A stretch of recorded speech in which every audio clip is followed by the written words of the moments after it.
booms, ticky, ba-boom, boom, ticky, ticky, booms, ticky, ba-boom, boom, ticky, ticky, wark. Welcome, welcome, my fancy fantasy of fantastic fanatics. I am Eric the Penguin, the guy who once built an entire duplex by himself out of Legos. And to my left, a man once associated with the Syracuse Salt Mine Society, but now works full-time in developing space-ready nuclear unicycles for NASA. It's Dustin! How are you doing today, good sir? I understand the need that you have for alliteration, but I've never lived in Syracuse. That's fair. So you're okay with the nuclear unicycles at NASA, but living in Syracuse is just right out? Look, how dare you? All right. On this episode of Women Can Wrestle, it is time for the annual celebration of poorly acted spandex stunt operations we call WrestleMania. This 34th installment of Vince McMahon's Entertainment Summit has been coming in fast and furious, promising the WWE Universe a plethora of story and in-ring action never seen before, despite us seeing it all before. To the credit of the Stamford Sycophants, this year's big feel multicolored entrance stage is beautifully emblazoned with the New Orleans festive spirit, utilizing style and imagery associated with the French Quarter's most famous excuse for excessive alcohol. Dustin, how did you enjoy the production design of WrestleMania 34 and its various visual treasures? I really liked the set. I thought it was a really pretty stage. I mean, let's face it, it's not going to outdo last year's. Yeah, I loved 33. But I thought it looked really nice. I thought they did a really great job. Awesome. Well, I myself found the entire scene quite energetic and magnificently put together. In recent years, the Fed have been injecting serious efforts into their entrance sets, just like you said with 33, creating enormous pieces of sugary sweet eye candy that do not go unappreciated by the fans. Thank you, WWE, for making this production continue to feel larger than life. But before high-diving into the deep end of Mania Wrestle and its 33rd anniversary, let's wade into the hot tub of NXT and nestle ourselves just in front of the relaxing jet that is the women's title scene. NXT Women's Title match, Shayna Baszler versus Ember Moon. Champion Ember Moon shimmies into focus, singing along to the live performance of her entrance music before strutting to the ring and confidently hoisting her golden trinket skyward. Out next, heel contender Shayna Baszler marches to the rhythm of her remarkably bland rock theme, keeping her trademark murder glare intact. Interesting interactions unfold as typically babyface Moon heelishly yells and taunts her way through pre-match introductions. Cockety pow! The bell rings thrice as Ember soars feet first towards Shayna with the majestic fury of 1,000 Conan O'Briens.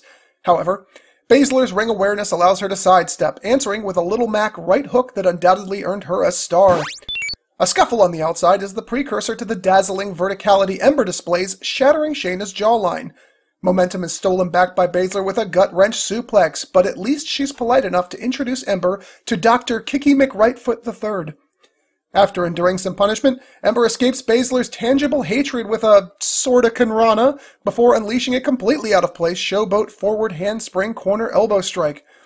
A series of functional reversals roll out the red carpet for the 50-50 booking, allowing both women to shimmer in their stardom while they shine as women of honor. See what I did there? I hate you. I was just trying to get a rise out of you. Well, God. You're the worst. Oh, that fell right into my trap. It was perfect. Shayna looks to bump Moon's injury status to 11 with a familiar attempt to disarm her. However, revenge is a dish best served, with corn?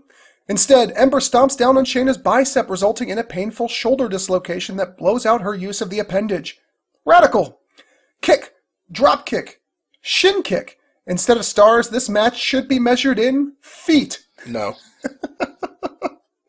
Shayna's fantastic selling is accentuated by a solo spot wherein she shoulder checks the turnbuckle pole in an attempt to reset her dislocation injury. Screaming in pain after several failed attempts, Shayna gives in and returns to action, bruised, beaten, and handicapped. Fucking radical. In a match highlight, a sluggish ringside Baszler eats a top rope all the way to the floor super eclipse, rendering both women embraced by unconsciousness and a stadium-wide standing ovation. After a brief vacation, the referee's 9 count welcomes both ladies back to the canvas. Ember breaks free from another attempted Kirifuda clutch, throwing potatoes on Baszler's weekend shoulder, turning the situation into a crowd-wooing powerbomb. 2 count for Ember. 3 count for WCW. With Shayna struggling to find her footing, Ember Moon with a full super meter climbs the corner ropes and launches herself for a final eclipse. Channeling her inner Daigo Umehara, Baszler counters her mid-super and drops her into a rock-solid Kirifuda clutch. Impressive creativity from Shayna as a lack of kayfabe strength in her injured left arm means that the submission maneuver must be held in place by grabbing and holding her own hair with her nominal right hand. Really fucking radical. Shayna struggles against Ember's flailing gasps in an effort to subvert defeat before Queen of Spades and now Queen of NXT, Shayna Baszler takes home the women's title in 12:56 without the help of a manager, interference, or eyebrows. Dustin, thoughts? Ember's entrance I thought was really great. I think they should have made a bigger deal of who was actually performing. That was the lead singer of Hailstorm, Lizzie Hale. Shayna's entrance, whatever. I mean, there was nothing special there, which I think works for her. One annoyance I did have with it, though, I know it's 2018 and heel face booking is like a scale, like a gray scale now, but it really bothers me that Shayna's playing a heel and in her big matches, especially now that she's firmly on the roster. I get why they're doing it. It bothers me. The match itself, hey, it kept me invested throughout. I don't have anything major to complain about, but it didn't blow me away. If anything, it really helped cement how much I hate sleeper holds now. I come from the old raise the arm 3-time ref check thing, but at least they did something to verify. It feels like now it's just the ref just decides she looks like she's out, and it just doesn't work for me. That's fair, and I don't totally disagree with that statement. So yeah, I mean, the match was fine. I didn't have anything against it. I'm fine with the result. I didn't think it was as good as their last match at TakeOver Philadelphia. Well, this one was good. It wasn't that. 6 out of 10. I'm surprised, but fair enough, my friend, fair enough. NXT TakeOver events never disappoint, and New Orleans was no exception. To cut straight to the heart of it, for me, this is almost up there with Sasha and Bayley at TakeOver Brooklyn. Several unique in-ring storytelling scenarios unfolded alongside magnificent selling, botch-free offense, and a methodical pacing, framing what may have been the match of the night. I was consumed with interest from start to finish and am genuinely pleased to see how far Shayna has come over the years. Match length was near perfect with only minor nitpicks grading the surface of my opinion. For example, Ember's strangely heel tactics, both verbally and physically, was a little out of character, muddying the hero-villain dynamic for the performance. Similarly, in a match rife with anger and aggression, the gymnastic handspring corner forearm was oddly against grain. However, despite these examples, this match entertained me to my core and put a penguin smile on my penguin face. Near perfect, but not quite. 9 out of 10, baby. On to WrestleMania, the show itself, kind of, as we're on the pre-show now with the Women's Battle Royal. WrestleMania Sunday and the pre-show has served us this delicious Women's Battle Royal stew seasoned with Raw, SmackDown, and NXT talent. The only participants receiving full entrances tonight rhyme with force swimming. Off we go as Amaldi Carmella becomes target numero uno, undergoing a cross-brand elimination extravaganza, giving Sonya Deville a moment to shine in her vivacious rainbow gear. Next, Dana Brooke has been duck-goosed, finding herself on the wrong side of the campfire circle. Her marshmallows promptly get toasted, and out she goes. NXT Sisterhood on full display now as the developmental divas dive diligently into a dynamic domination. A raucous NXT crowd chant is coaxed out by 5 fantastic talents, and also Kairi Sane. Becky Lynch, however, has had enough grandstanding from the crew and audibly complains that Kavita Devai is wearing orange. Why, she can't do that! Becky's color is orange! This spot brought to you by Prom Dress. Bitch better not be wearing the same thing as me.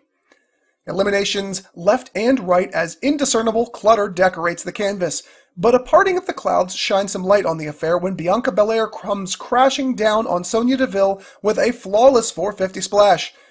Commentators get call after call wrong, an illness they will cough up throughout the evening. Apparently, big stage jitters are contagious and there's no immunity for this staph infection. Ha ha! Directionless brawling with minimal story crawls forward as moments on the clock are punctuated by occasional eliminations, taking us closer towards the checkered flag. We've wound down to our final 2, and it seems we're actually going to get a genuine focus on the Sasha Bayley feud that got shirked by overbooking the main card. I guess WWE didn't need these two for another 5-star performance when they clearly had so much riveting entertainment planned for later in the night. Bayley suckers in Sasha, launching her former best friend over the top rope to massive crowd approval. However, the excitement of Bayley's triumph is cut short when... turns out Naomi was never eliminated properly from the match, meaning she has spent the last third of the contest off camera outside the ring. WWE, didn't we overdo this at the Royal Rumble to unanimous disapproval from your core audience? Why retread failed ground? What idiot would make the same mistake Oh, okay. Naomi reverses Bayley's over-aggression with a rear view, allowing the gorgeous Glow to hurl the hugger into a Sarlacc pit of defeat. Miss Uso jumps for joy at 9:52, becoming the inaugural winner of the WrestleMania Women's Battle Royal. Dustin, penny for your thoughts. So first off with the entrances, I didn't mind who got an entrance and who didn't. But I thought the match was pretty good for a Battle Royal. I liked the booking of the beginning. You know, Carmella goes in the middle of everyone else and's running her mouth, so they beat her down and throw her out. And then I believe it was Sasha threw in Kairi Sane, and then all of a sudden, the dynamic changed. But I love that sort of single someone out, beat them down, throw them out. And from that point on, I thought the rest of the match was great. I will say they're still using the resting outside thing a bit more than I'd like. Obviously, it happened with Naomi, but it was happening with a couple other of the performers as well during the match. But I do think they did better than the Rumble. I actually, I'm completely against most of the fan base in that I was perfectly fine with the ending. But to me, the narrative was, it came down to Bayley and Sasha, and also Naomi outside, and Bayley and Sasha were so fixated on each other that they lost sight of the match as a whole. And so when Bayley eliminated Sasha, she thought she had won because she had tunnel vision. I'm so over the half-ass booking of the Sasha-Bayley feud. We've been going through with this since, before the Rumble? And they still haven't pulled the trigger on it? How many... I don't care. I have the exact same thoughts. Look, the Battle Royal was great. I preferred this over the Rumble match. I gave it a 6 out of 10. Fair enough. I agree with many of your points, some of which I'll articulate here, and some I'm going to have later in the card when we talk other stuff. Let me make this clear. Booking any of your talent to disappear out of the ring during any Battle Royal match for sizable chunks of time without elimination is not and never acceptable, no matter how it is portrayed, which gender is involved, or who the fixed winner is supposed to be. You want Naomi to win? Fine. Book her to be a part of a 3-way finale with Sasha and Bayley and utilize the ongoing feud to showcase the girls' lack of focus due to their mutual hatred, giving us an actual big story ending to massive crowd satisfaction, only to, seconds later, tear it all apart with a victory that Naomi didn't need is objectively wasteful. The weight of their feud has been overshadowed by terrible booking that serves only to deflate the momentum that should have been the star atop this Christmas tree of talent. For me, 3 out of 10. In fairness to WWE's mission statement of working to ensure equality between the genders, the women now too have a WrestleMania Battle Royal winner that didn't make sense and ultimately means nothing. So, kudos? Equality achieved? So here's my question, because it seems like we just fundamentally disagree on this, so I'm curious where it is that we disagree. If Naomi had been in the ring, in the corner, or right on the apron, instead of just outside of the ring resting, and constantly off camera and not brought up by the commentators. So she is functionally, for storytelling purposes, not there. Right. Which is the problem. Okay. SmackDown Women's Title Match, Charlotte Flair versus Asuka. Charlotte Flair emerges from a golden throne, basking in a golden light, cloaked in gold and new golden gear, wearing the gold, just days after Jeff Jarrett returned to WWE. Coincidence? Probably. Asuka's entrance boasts jittery AR masks accompanied by lines? At least Asuka herself is in fine form as she neurotically shimmies down the ramp, seemingly still trying to get that ice cube out of her pants. Lock up out of the gate as the two competitors Cirque du Soleil their way through an opening exchange, culminating in a bit of stylin' and profilin'. An unimpressed Asuka gets fast and furious, kicking up the pace in another 50-50 spot, putting Charlotte down on the defensive. Flair's short stint on the outside gives Asuka time to prep her ground game, allowing for easy application once the Queen returns canvas side. Struggling to regain dominance, Charlotte recovers from Asuka's mat scales before heading straight to the corner. Flair then goes sky high with a golden moonsault that is exquisitely caught and countered by Asuka's triangle trap, locking the maneuver in to an eruptive response from the invested attendants. Flair, however, powers out and reverses the hold into a Boston Crab, a scenario capped off by a few two-count falls and then pause, and momentum reset. Throwing more kicks than a 1940s Radio City Rockette, Asuka tries wearing down the Queen, a plan that comes to fruition when Charlotte eats the ass end of an apron suplex, taking her all the way to the floor. Slow recoveries lead us to the Empress, channeling her inner Shane McMahon, throwing a barrage of kayfabe-shattering strikes before a top rope dropkick grants her a 2 count. Continuing Asuka's theme of culturally dated musical acts, we get a lot of stomp on Charlotte's bloody appendages. The domination ends abruptly when, cockety-pow, top rope Spanish fly drops Asuka in a performance that, while breathtaking, accomplishes nothing. After a canvas-kissing rest spot, both women's batteries are fully charged, shifting momentum into high gear. Must be time for the go-home. Reversals and attempted submissions galore punctuate a rapid-fire pace, creating more than enough friction to ignite Queen Flair, who finally locks in the ferocious figure 8. Asuka claws and screams through the next 20 seconds, but it just isn't enough. The Empress of Tomorrow becomes the Empress of Surrender when she taps at 13:04, finally ending the all-too-weighty streak at the hands of your winner and still champion, Charlotte Flair. Woo! Dustin, thoughts? And I'm going to try my hardest to not lose my cool to the point of this recording just redlining the entire time. Fingers crossed. I've got them both crossed, baby. Let's start with the positive. Okay. Charlotte's entrance was awesome. It was. You know, it wasn't the most inspired entrance in the world because it was copy-pasted, but I thought it worked perfectly. Asuka's entrance. What the fuck? Were you as put off by the 3D masks? The worst of the night. They actually had lasers in the arena. They were used for other entrances. If you want to see lasers in an entrance, use your lasers. Don't do MS Paint colored lines. It did look really fucking awful. What the fuck? Just what? Alright, now that we're done with the entrances. The match itself, look, it was great, alright? It was probably a 7, at least. It was a great match. I don't like either of these competitors that much anymore. I used to like Asuka, but she's been shoved down our throat to the point of, I don't care anymore. Charlotte is an abomination and should be burned at the stake. But at the end of the day, it all came down to Asuka's streak. And you and I have talked about this so many times. Streaks exist to be broken. The best person to break a streak is someone who can benefit from the rub that breaking that streak provides. Charlotte is the most decorated, most accoladed, most lauded female wrestler in WWE. Hands down. She doesn't need anything else. So they waste Asuka's streak. 3 years, basically, of time and effort invested in Asuka, completely just thrown away.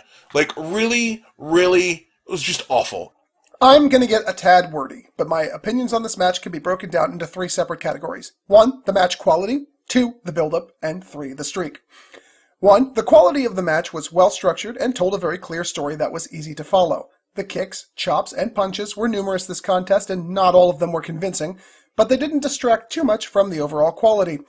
Great selling by both women escalated some exciting and tension-filled moments, while the downtime were great breathers after some excellent spots, notably the suplex to the floor, the top rope Spanish fly, and her spear. Overall, I was thoroughly entertained by 2 of the best female performers on active roster and their in-ring shenanigans. 2, the build-up felt a little loose in the final weeks on the road to Mania, but one could argue an effective use of their pre-feud solo careers as the foundation of this collision. I still think that Asuka winning the Women's Rumble in January was an unnecessary booking decision, since her undefeated streak would naturally lead her to a title match anyhow. However, I do find Asuka to be talented, and am not too salty about her path to Mania, since it ultimately served us an excellent meal tonight. 3. Goldberg's infamous win streak during his WCW run was a best-case scenario in that his gimmick was not the streak. His gimmick was his massive size and capability to instantly flatten any opponent in his path. The streak itself was just a byproduct of this. Asuka's streak, on the other hand, was entirely the gimmick. She didn't have a character centered around knowing people's weaknesses. She wasn't the size of Nia Jax or Jazzy Gabbert. She's just a small, average-built woman who happens to be decent between the ropes. She doesn't speak English well, and she's not an amazing actress. This is why they gave her the streak, because she didn't have any other character strengths, and no, a cool entrance song is not a character strength. Despite all this, the best thing to do was end the streak, reset her momentum, and find a proper gimmick or character for her that will inevitably give her more credulity and career longevity. Once the streak is gone, it can't be reclaimed, but a strong gimmick will always be there no matter the booking. In summary, it needed to end, a long time ago in fact, and better now than WrestleMania 35. The right performer won, and with some strong booking and character redesign, Asuka can kick ass on the WWE roster for years to come. Altogether, I'm giving the match an 8 out of 10. Kurt Angle and Ronda Rousey versus Triple H and Stephanie McMahon. Opening! Stephanie trots up behind Ronda to yank her down to the canvas before fleeing like a victim in a slasher film, unnecessarily large breasts and all. Kurt Angle holds back Rousey from following up because, according to the rules of wrestling, you can't fight in a ring until... Oh wait, yes you can. The bell already rang. Why are you stopping this? So anyhow, off we go with Kurt and Hunter trading blows before Angle takes advantage with an out-of-the-corner clothesline to a chorus of "You still got it" chants from the crowd. Guys, he's performed a clothesline, 9 right punches, 2 kicks, and 0 bumps. Simmer down. Our Olympic hero quickly loses control to a series of "Hey ref, pay attention" spots that allow Stephanie to batter Kurt while Triple H moseys around the canvas. Heat continues to build on Steph as Kurt becomes the de facto punching bag, eating offense from the husband and wife team, building tension for the eventual hot tag. Continuing Helmsley shenanigans as Steph pulls Rousey off her perch, denying a tag and keeping Kurt in the ring.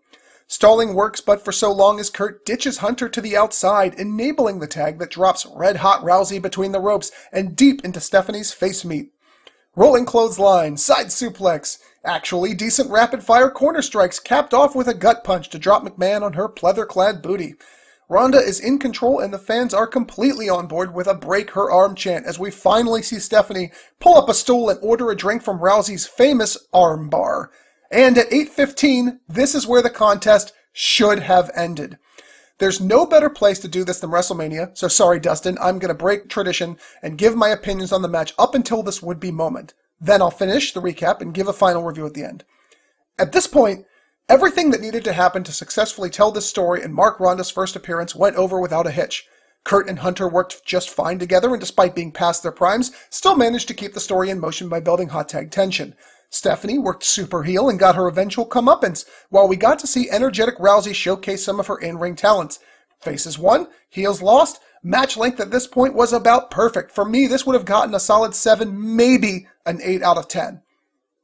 Back to action as Stephanie intelligently and uncharacteristically repositions herself away from taking the armbar proper, giving her an escape. Steph looks for a tag that just isn't there as Hunter is still selling an over-the-top rope bump 5 minutes later. No matter as McMahon lands a DDT, keeping control on Rousey with submission and strike follow-ups. This match's momentum can best be summarized by the following. Ronda finally rebounds and begins her back and forth with McMahon Helmsleys before Kurt comes back swinging. Roll for initiative! Tabletop WWE goes poorly for Kurt as Triple H rolls a natural 20 on his saving throw, landing Angle on the far side of the Spanish announce team. Undoing the good karma her machine gun strike earned her against Stephanie, Ronda cashes them in for kayfabe against Hunter as these look wildly unpurposeful and don't even seem to hit their target. She's firing stormtroopers over here. Beautiful, rolling fireman carry is interrupted by a returning Stephanie McMahon who pulls a hit and run, but with minimal success as she's eventually caught and crushed in the barricade. Back to the ring with Kurt and Hunter exchanging offense until angle slam, pedigree, ankle lock, irritation. Which of these are we going to see in action? Angle slingshot suplex sets up for the angle slam, which only finds a 2 count because every match is made better by a finisher kickout. Angle attempts an ankle lock on Stephanie, but she's saved by her husband, hitting Kurt with a pedigree, followed by a pinfall attempt that is quickly broken by Ronda rushing back to action. Double submission attempt from the faces end poorly when Ronda is struck by a projectile angle, putting them both out of commission. Heels capitalize with a potential double pedigree, but the tides mercifully turn, sending us toward the finish. Kurt and Hunter end up on the outside as Stephanie fights tooth and nail against the oncoming Rousey-flavored armbar delight. Quickly and efficiently, Ronda gets the tap out from Stephanie in an exhausting and completely unnecessary 20:37. Holy fuck. I implore all that enjoyed this match to honestly, and I mean honestly, go back and reevaluate with an objective perspective.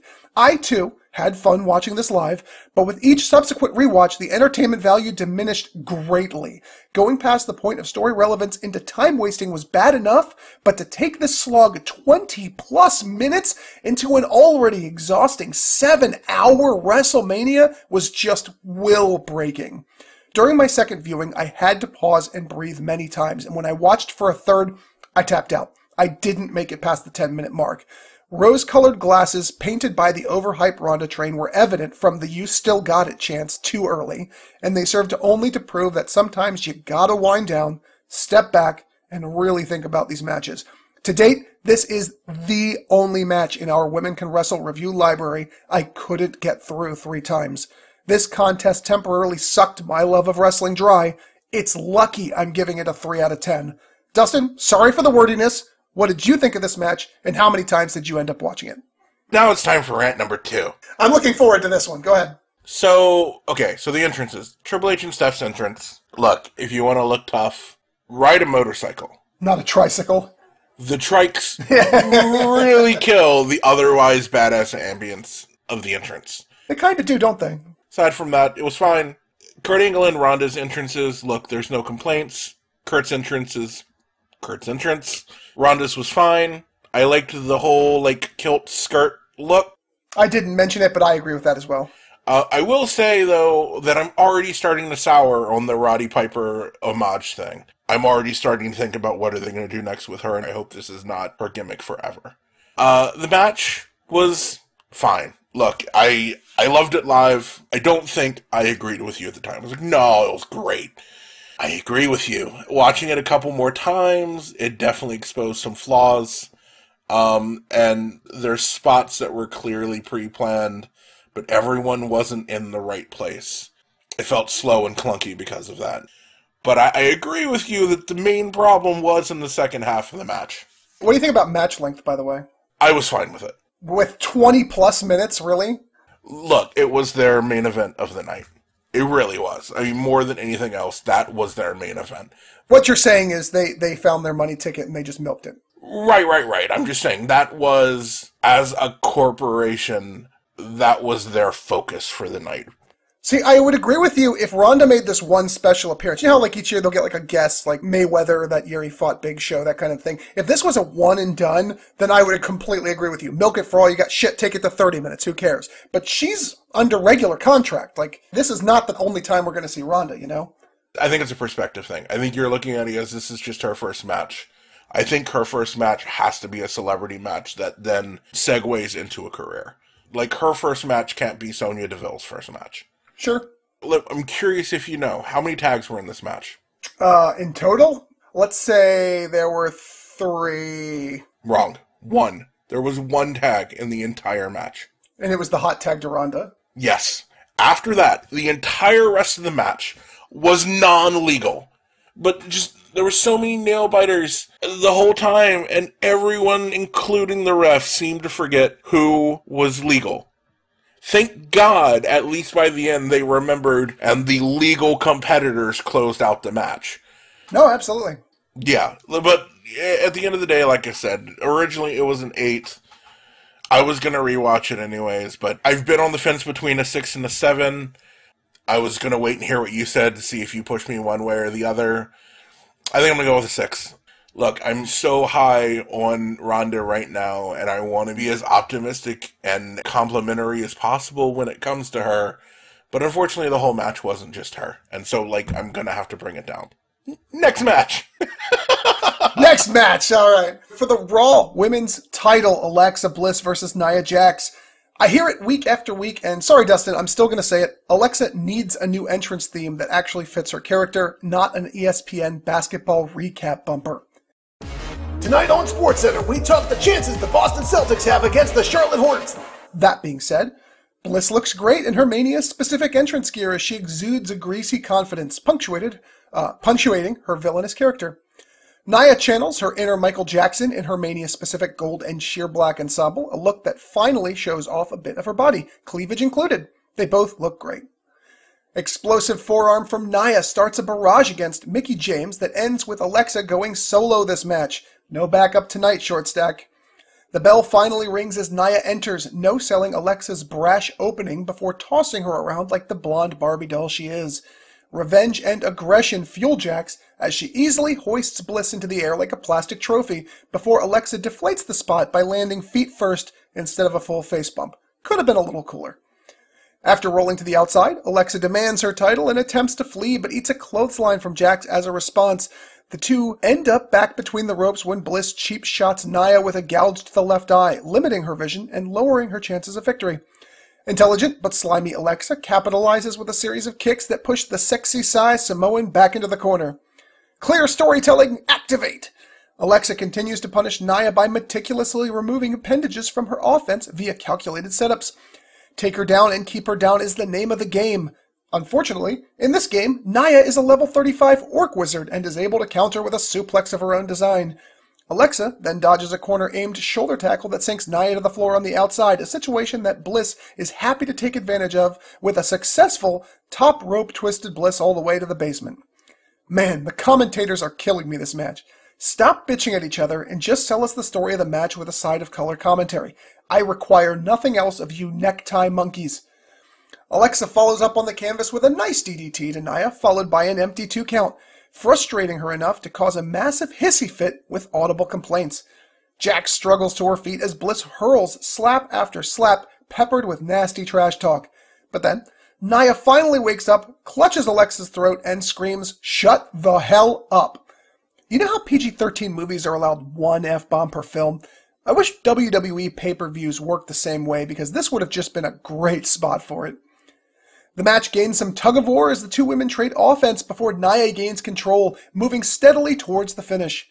Jax makes short work of Alexa, by taking her up on her shoulders to the second rope, the most dangerous rope, before cutting loose with a big Samoan drop. 1, 2, 3 gets the victory and the Raw Women's title for Nia Jax at 9:01. Tears stream down her face as WWE has finally put the belt on a woman who is not like anybody else. Dustin, please say words now. Look, everyone knows I'm an Alexa fan. That said, it looks like she's probably going to be taking a trip down the card for a while, and that's fine. So, this was kind of the end of her year-plus main event push. As for Nia Jax, she didn't get much of an intro either, but, I think the kids these days would say something along the lines of, let me make sure I get this right. Yes, Queen! Finally, they gave her an outfit that just amazing. She looked great in it. I think most people agree that her gear has never really been flattering, but they knocked it out of the park. And then she had the, half-skirt train cape thing going on during the entrance. Looked awesome as well. I can't say enough good things. As for the match itself, look, I didn't see anything good or bad that really, truly stood out. There were some nice moments, nothing, oh my god, worthy. There was no big botches. And I think they accomplished everything they needed to. I don't have any complaints. 6 out of 10. Cool. So I was ultimately happy with the match. Pacing was alright, and at under 10 minutes, match length didn't detract from a basic but functional story. Nia definitely deserved to win, for which I am all smiles, and Alexa had a good, solid, long run, so I think this match serviced both performers well. You rarely see the gorilla press from the women's division, so that was extra cool, and I also enjoyed the spot where Nia delivers an animalistic scream of anger, followed by Alexa screaming in terror. None of this was amazing, sure, but it was all pretty good, and again, super happy for Nia. This was a little late in the card, and maybe could have switched positions with Charlotte Asuka, but still a solid 6 out of 10 from me as well, buddy. As always, my friends, thank you for joining us in our WrestleMania 34 review. Be sure to like, share, and subscribe, and visit our home at divadirt.com for all your women's wrestling news, reviews, and information needs. Everybody have a safe and happy evening. Thanks for dropping by, and we hope to see you next time. Goodbye. Bye. Boom, ticky, ba boom, boom, ticky, ticky, boom, ticky, ba boom, boom, ticky, ticky. Work.